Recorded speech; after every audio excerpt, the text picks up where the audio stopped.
What's going on over there, guys? This is Electro Dimmer again, and today we're going to talk about something totally different. We're going to talk about solar cars. Yeah, solar cars. Before we go any further, if you are new to this channel and or you've been watching a couple of times but you haven't subscribed yet, you know what to do.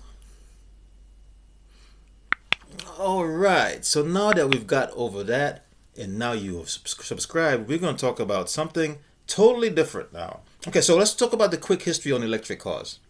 All right, so remember back in the 60s, 70s through 80s, we had these real big lead acid batteries, the ones that you use right now on your gasoline car, and they had cars like the EV1 that would only go maybe 50 miles.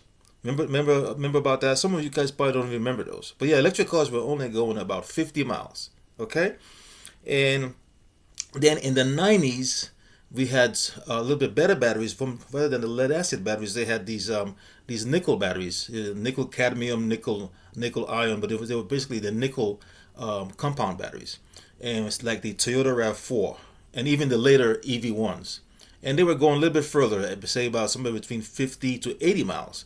And everybody was kind of happy. It was a little bit better, and people were saying, well, if we could just go 100 miles on an electric car, I would buy one right away. If electric car would just go 100 miles, that's it, I would buy it. Okay, so that was with a nickel hybrid.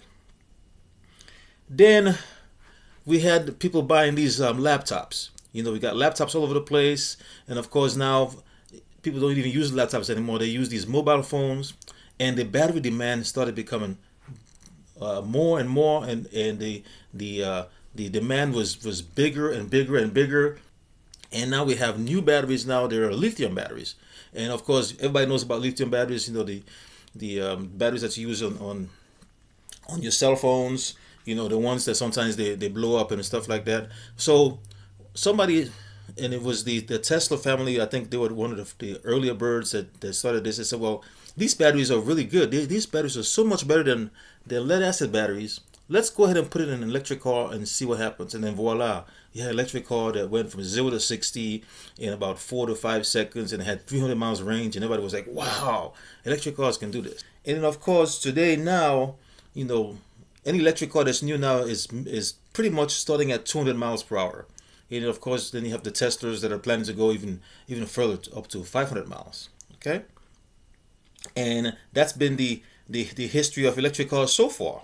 So what's going on now is all the major car companies are pushing for better batteries, and because everybody's getting ready to make electric cars now, GM, Ford, Toyota, Honda, everybody get ready to push electric cars out. And that's a good thing. That's really good. That's all good. But that's not going to be the game changer.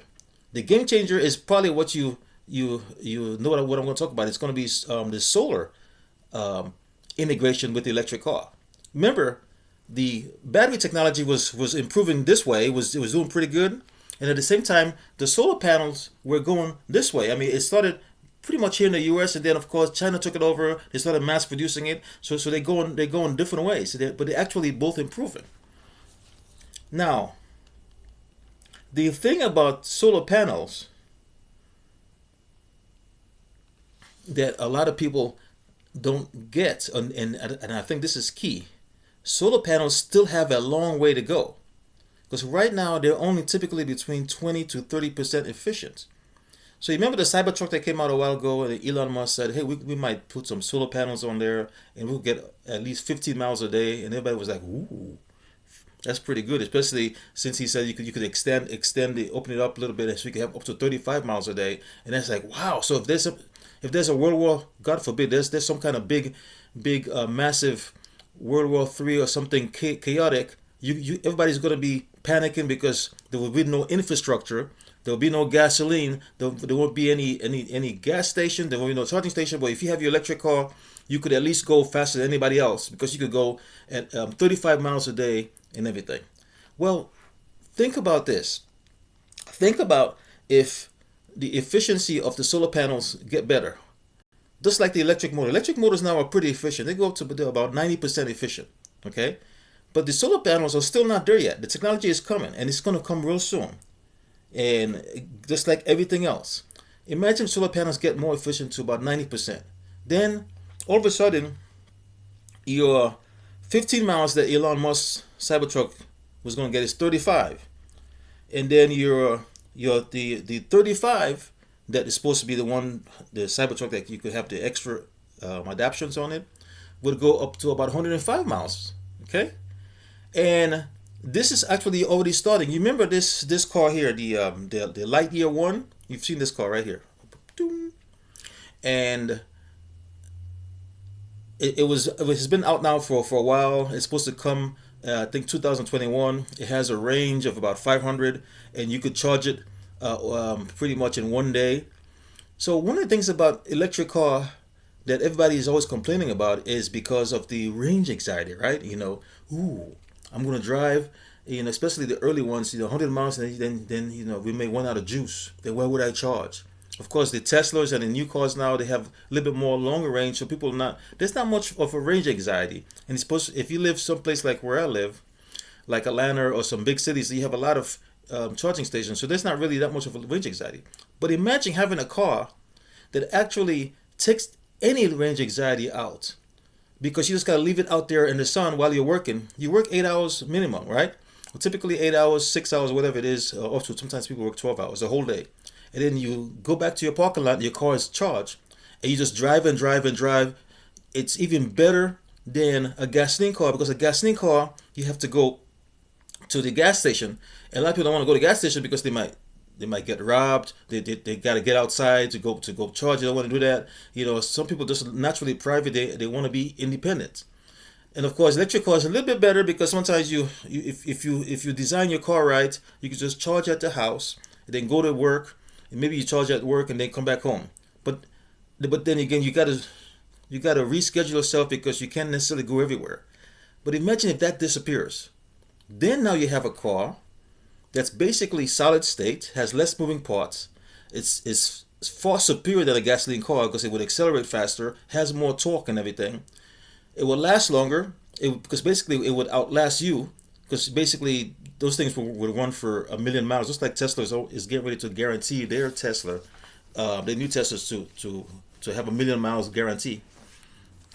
Then on top of that, now remember talking about these merges, the batteries were going here, the solar panel. All of a sudden now that merge now hits, and once that merge hits, that's it. Not only will electric car be superior to a gasoline car, it's going to be a no-brainer, because the car is basically the best car that you would need in case of a disaster, or in case you want to go camping somewhere. You want to go out somewhere. You don't have to worry about infrastructure. You don't have to even worry about gas station. And it's going to be a game changer, because the whole gas station right now is going to be all the BPs, all the Shells, all the racetracks, all the main gas companies. I mean, you think that the gas people are worried about electric cars right now? Wait until this car right here that we've all known, the Lightyear one. Wait until the solar panels start becoming more and more efficient. As I mentioned before, they're about 30%, right? I think 35% is pretty much the highest you've seen on these panels. And back in the 80s and 90s, well, definitely in the 70s, they were only about 20%. So now they're moving up. Once you get to that threshold where it is pretty close to your driving range, where you could just charge your car based on the sun, that's it. You're also going to have sun. Without sun, we're not going to live. The human race would disappear without sun. So don't tell me there's not going to be any sunshine. There's going to be sunshine somewhere. Whether or not it's winter or summer, if it's raining or not, you're going to always have sunshine. So watch this space, and watch these cars right here, because everybody is talking about batteries and making the batteries better, but out of nowhere, this technology is going to merge with electric car. Guess what? This technology cannot merge with gasoline cars or diesel cars or any other cars. It could only merge with electric cars, and nobody is seeing it. So watch this space. So here you have it. This is your boy Electro Demo. Again, if you haven't subscribed, you know what to do. Hope you like the channel. Oh, and I'm always open to comments. Please leave comments at the bottom on this technology. the sunlight is direct conversion of the world's energy directly to your electric car. You combine that with the new in-wheel motors and stuff like that. I'll have another video about that whole thing. And electric cars will just blow all the gasoline and diesel cars out of the market.